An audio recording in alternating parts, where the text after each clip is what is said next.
পিয়াসা, ও পিয়াসা, কই গেলি রে মা? ভাত রান্না হয়ে গেছে, এসে খেয়ে নে মা। সারাদিন মেয়েটা কি করে বেড়ায়, মেয়েটাকে নিয়ে বড্ড চিন্তা হয়। মা, আমি এখানে। কেন ডাকাডাকি করছো এত মা? আমি বাইরে বান্ধবীদের সাথে খেলছিলাম। ভাত রান্না হয়ে গেছে, এসে ভাতটুকু খেয়ে নে, তারপরে যা। কি রান্না করেছো তুমি? আর কি, আলু ভর্তা আর ডাল রান্না করেছি। রোজ রোজ আলু ভর্তা আর ডাল আমার খেতে ভালো লাগে না। অন্য কিছু রান্না করতে পারো না তুমি? তুই তো জানিস মা, তোর বাবার বেশি আয় রোজগার হয় না, যতটুকু হয় তা দিয়েই আমাদের সংসার চালাতে হয়। এখন তোর বাবা ঠিক মতন কাজ পায় না, তার জন্যই এত অভাবের সংসার। তাই বলে কি প্রতিদিন আলু ভর্তা আর ডাল দিয়ে খেতে মন চায়? আমি আজকে খাবো না, আমার এসব খেতে আর ভালো লাগে না। পিয়াসা, এত জিদ করে না গো মা, আমাদের নুন আনতে পান্তা ফুরায়, আমরা ভালো মন্দ কিভাবে খাবো? কালকে আমি মজার কিছু রান্না করে দিব তো, আজকে তুই খেয়ে নে মা। আমি খাবো না বললাম, আমি খাবো না। প্রতিদিন এইসব খেতে আমার আর ভাল লাগে না। শীত চলে যাচ্ছে, একবারও পিঠা খেলাম না। আমার বান্ধবীরা প্রতিদিন মজার মজার পিঠা খায়, আর আমাকে বলে তুমি পিঠা বানাতে পারো না মা। আরে মা গো, পিঠা বানাতে অনেক কিছু লাগে, এত কিছু আমরা কিভাবে পাবো? আমরা গরিবরা এত শখের জিনিস খেতে পারি না। এক বেলা ভাত খেতে পারলে তো আরেক বেলা ঠিক মতন খেতে পাই না। পিঠা কোত্থেকে বানিয়ে দিব বল মা? এত জিদ করিস না গো মা, খেয়ে নে। আমি বললাম তো আমি এসব দিয়ে ভাত খাবো না, তুমি আমাকে পিঠা বানিয়ে দিবা। আমি কিছু জানি না, আমি পিঠা খাবো।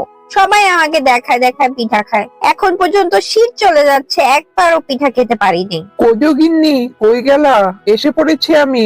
ভাত দাও, ভাত খেয়ে ঘুমিয়ে পড়বো, কালকে আবার কাজ আছে, কাজ খুঁজতে যেতে হবে। কি গো গিন্নি, চুপচাপ বসে আছো? আর বলো না, তোমার মেয়ে যে জিদি হয়েছে, পিঠা খাওয়ার বায়না ধরেছে।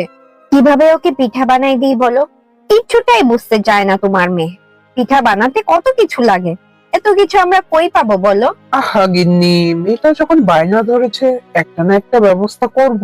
পিঠা খেতে চেয়েছে আমার মেয়ে, তো এরকম হাতি ঘোড়া তো কিছু চায় নাই। কালকে দেখি মোড়লের বাসায় যাব, কিছু টাকা পাই, কয়েকদিন আগে কাজ করে দিয়েছিলাম, সেটাই নিতে যাব। ওইখান থেকে পিঠার সবকিছু আমি তোমাকে এনে দিব।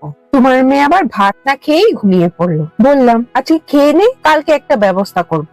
না, তোমার মেয়ে জিদ ধরে রাখলো। কইও গিন্নি, কই গেলা? বাজারের ব্যাগটা দাও তো, মোড়লের বাসায় যেয়ে পাওনা টাকাটা নিয়ে পিঠার সবকিছু কিনে নিয়ে আসবো। আমিও তো কতদিন হয়েছে পিঠা খাইনি, আমারও তো খাওয়ার ইচ্ছা আছে। মেয়ে আর বাবার ইচ্ছা পূরণ হবে। মেয়ে আর বাবার ইচ্ছা, আমার ইচ্ছা করে না পিঠা খেতে। অভাবের সংসারে কিভাবে এত শৌখিন খাওয়া দাওয়া করবো বলো? তাই মেয়ের ইচ্ছাটাও পূরণ করতে পারি না। আশেপাশে সবাই পিঠা খায়, তা দেখে পিয়াসার এত কষ্ট হয়। ওকে ঠিক মতন দুবেলা ভাতই খেতে দিতে পারি না, পিঠা খাওয়াবো কি করে? থাক, ওসব কথা রাখো, তুমি এখন মোড়লের বাড়ি যাও। আমি তোমার মেয়েকে বলে দিব আজকে পিঠা বানাবো, দেখবে কি খুশি হবে। পিয়াসা, এই পিয়াসা, পিয়াসা, কই গেলি রে তুই? কি রে, সারাদিন বাইরে বাইরে ঘুরিস, একদম ঘরে থাকতে মন চায় না না? আজকে বাবা বাজার থেকে পিঠার সবকিছু কিনে নিয়ে আসবে, তোকে আজকে পিঠা বানিয়ে দিব, মন ভরে খেয়েস। আর শুধু খেলেই হবে না, আমাকে পিঠা বানানোতে সাহায্যও করতে হবে। কি মজা, কি মজা, আজকে পিঠা খাবো, কি মজা, কি মজা, আজকে পিঠা খাবো। একটা না, দুইটা না, তিনটা না, সবগুলা খাবো আমি, সবাইকে দেখিয়ে দেখিয়ে খাবো। বাপা পিঠা, চিতই পিঠা, তেলের পিঠা, সব পিঠা খাবো আমি আজকে, সব পিঠা খাবো আমি আজকে। ইস, মেয়েটা বড্ড পাগল, পিঠার কথা শুনেই নাচানাচি শুরু হয়ে গেছে। যাক, আমার কাজগুলাও সেরে নি।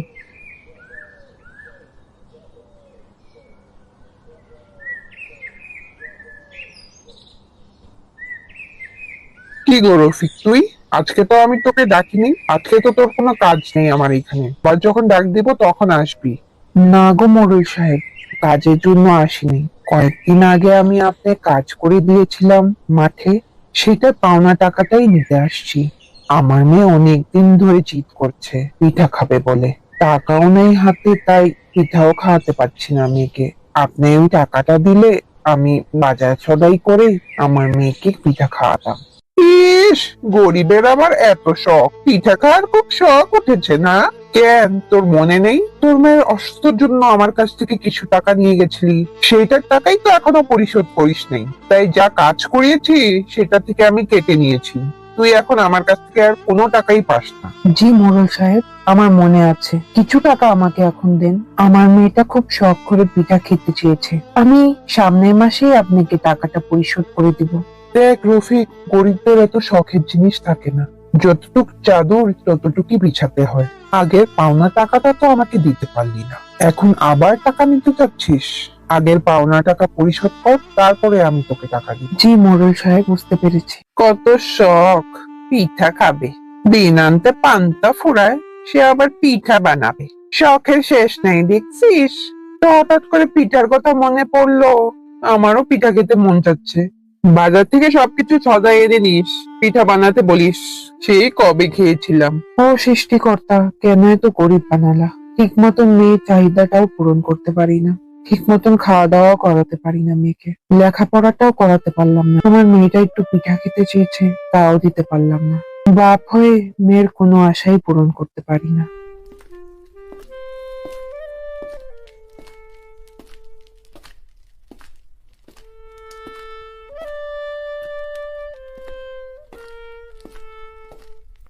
বাবা গো, আমাকে একটু সাহায্য করবে?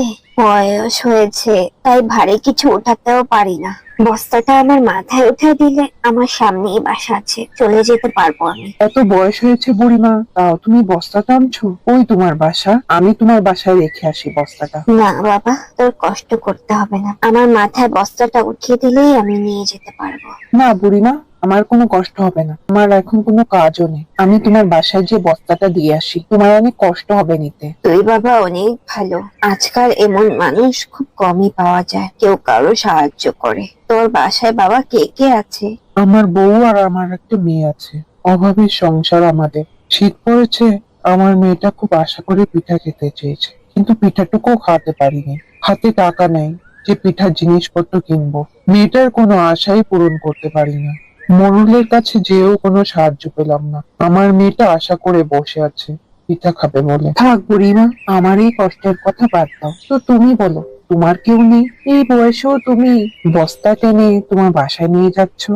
আমার একটা ছেলে আছে বাবা, খুব কষ্ট করে দিনরাত পরিশ্রম করে ছেলেকে শহরে পড়তে পাঠিয়েছিলাম, কিন্তু ছেলে আর শহর থেকে আসলো না।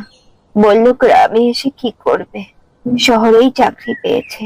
আমাকেও শহরে নিয়ে যেতে চেয়েছিল, আমি যাইনি। আমি বাড়ি আর গ্রাম ছেড়ে যেতে চাইনি, তাই আমি একা থাকি। কথা বলতে বলতে আমার বাসার সামনেই এসে পড়েছি। থাক, বস্তাটা এখানেই রেখে দাও। বাহ বুড়িমা, তোমার বাসা দেখি অনেক সুন্দর। আর এত সুন্দর বাগান, এসব বাগান কে করেছে? আমার গাছ লাগানোর খুবই শখ, তাই আমি প্রত্যেকটা গাছ লাগিয়েছি। খুব সুন্দর হয়েছে। আজকে আমি তাহলে যাই, পরে আবার দেখা হবে। দাঁড়াও বাবা, একটু দাঁড়াও।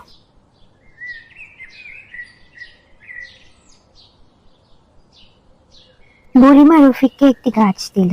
বাবা, টাকা পয়সা তো দিতে পারবো না, তাই একটি গাছ দিলাম।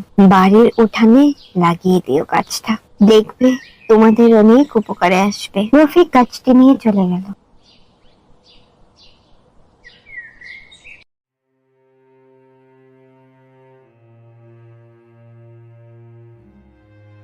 কি গো, আসতে এত দেরি হলো? বাজার সদাই কিছু করে আনোনি? পিঠা বানাবো না? মেয়েটি কতক্ষণ ধরে অপেক্ষা করছে, কখন পিঠা বানাবো। গিন্নি, গরিবের আর শখের খাবার, গরিবের কোনো শখ পূরণ হয় না। আমার মেয়েরও পিঠা খাওয়ার শখ পূরণ হবে না। বাবা হয়ে আমি ওর একটা ইচ্ছাও পূরণ করতে পারলাম না। মোড়লের কাছে কাজের টাকা নিতে গিয়েছিলাম, বলল পাওনা টাকাটা পরিশোধ করতে, তারপর টাকা দিব। আহা, মেয়েটা কত আশা করে বসে আছে পিঠা খাবে। ওকে এখন আমি কিভাবে বোঝাবো বলো? থাক, ওসব নিয়ে তুমি চিন্তা করো না। আমি একটা না একটা উপায় বের করে ওকে বুঝিয়ে নিব। তুমি মুখ হাত ধুয়ে নাও। তোমার ওই হাতে গাছটা কেন? কে দিয়েছে তোমাকে এই গাছটা? পথে একটি বুড়িমার সাথে দেখা হয়েছিল। বুড়িমার বস্তাটা বুড়িমার বাসায় রেখে এসেছি, তাই বুড়িমা আমাকে একটা গাছ দিল। বলল বাড়ির উঠানে লাগিয়ে দিতে, আমাদের অনেক উপকারে আসবে। যাই, উঠানে গাছটা লাগিয়ে দিয়ে আসি।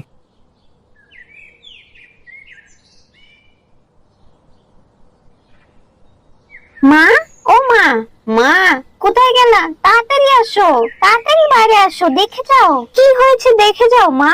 মা তাড়াতাড়ি আসো মা। ওহো, কি হয়েছে? সকাল সকাল এত চেঁচাচ্ছিস কেন? কেন ডাকাডাকি করছিস বল? দেখো মা, মা দেখো ওই গাছে পিঠা ধরে আছে, কত রকমের পিঠা, ভাপা পিঠা, তেলের পিঠা, চিতই পিঠা। হ্যাঁ, আমিও তো তাই দেখছি, পিঠা আবার গাছে ধরে। ওগো কই গেলা? শুনে যাও, তাড়াতাড়ি দেখে যাও, কি চমৎকার! এই চমৎকার জিনিসটা আমি আগে দেখিনি, পিঠা গাছে ধরে। ওগো কই গেলা তুমি? দেখে যাও তুমি। কি হলো? আসছি আসছি। গাছে নানান রকম পিঠা, এ কি জাদুকরি গাছ? বুড়িমা তাহলে জাদুকরি গাছ দিয়েছে? ওগো পিয়াসার বাবা, আমার এত পিঠা দেখে একটা মাথায় বুদ্ধি এসেছে, চলো না পিঠার দোকান দেই, অল্প মূল্যে আমরা পিঠা বিক্রি করব, সবার মনের ইচ্ছা পূরণ হবে পিঠা খাওয়ার। না, আমি আগে পিঠা সব খেয়ে নিব, তারপর তুমি দোকান দিও, আমার আগে মনের ইচ্ছা পূরণ হোক। কতদিন ধরে পিঠা খেতে চেয়েছি, এখন আমি মন ভরে পিঠা খাবো। আচ্ছা গো মা, তুই আগে মন ভরে পিঠা খেয়ে নে, তারপরে আমরা দোকান দিব। রফিক আর কমলা পিঠার দোকান দিয়ে বসলো। সব গ্রামবাসীরা পিঠা খেয়ে খুব প্রশংসা করলো, গ্রামবাসী সবাই তাদের কাছ থেকে পিঠা কিনলো। রফিক আর কমলার কষ্ট দূর হলো, মেয়ের মনের ইচ্ছাগুলোও পূরণ করতে পারলো। বন্ধুরা, তোমাদের এই গল্পটি কেমন লেগেছে আমাদের কমেন্টের মাধ্যমে জানাও। ভিডিওটি ভালো লাগলে সবার মাঝে শেয়ার করে দাও, আর সাবস্ক্রাইব করতে ভুলো না কিন্তু। আরো নতুন নতুন ভিডিও পাওয়ার জন্য আমাদের চ্যানেলটি সাবস্ক্রাইব করে রাখো।